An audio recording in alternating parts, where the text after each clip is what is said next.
the brain doesn't really like having needles put into it. It develops this foreign body tissue rejection immune reaction over time. So I've been wondering, is there any other way into the brain? And there is, a secret back door. The blood vessels are the natural highways into the brain. These are hollow tubes that connect every corner of the brain.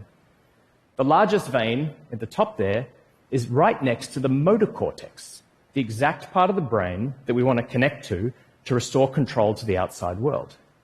How cool is that? Now, we already know how to travel through the blood vessels. We've been doing it for 40 years, mostly going to the heart. If anyone here today has had a heart attack, there's a pretty good chance you've had a stent.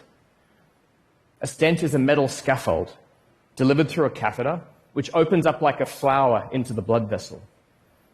Millions of stents are delivered each year, not in the OR, but in the cath lab, or catheter laboratory. It's now common in the cath lab to navigate up into the brain through the blood vessels. And there are 2,500 physicians who can now navigate their way up into the brain. But what's really amazing about this is that for BCIs, we already know that devices can be left inside a blood vessel, cells grow over it, incorporate it into the wall like a tattoo under the skin, and we're protected from that immune reaction. This is part of the reason why our team became the first in the world to receive a green light from the FDA to conduct clinical trials of a permanently implanted BCI.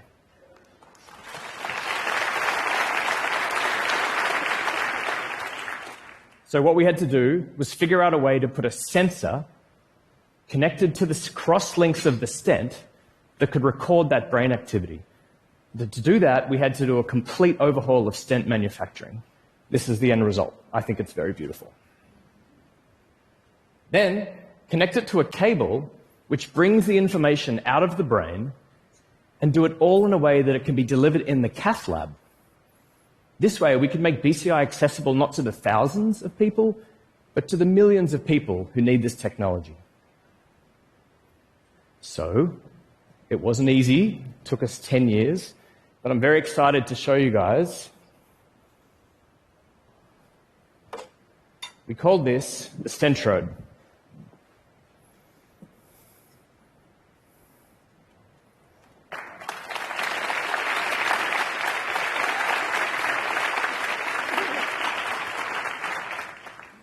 Graham Felstead, an incredible human being suffering with ALS, became the first person in the world to receive and use one of these brain-computer interfaces.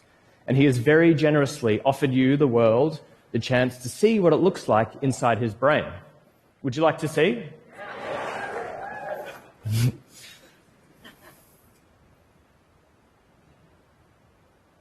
Seeing this video for the first time was one of the most incredible moments of my life.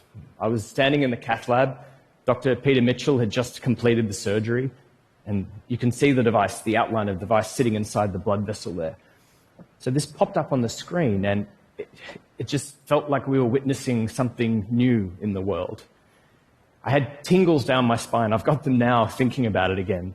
I turned to my colleague, Pete, and I said something poetic and profound, like, "Pete, holy shit." And then 2 hours later, something even more amazing happened. Graham woke up and he asked, "Am I alive?"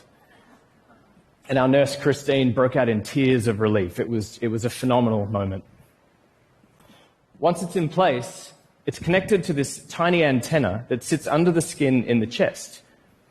This collects the raw brain data and sends it out of the body wirelessly to then connect with external devices. It's always on and ready to go, kind of like how your brain is meant to work. So, here's how it works. Our engineers work with our patients to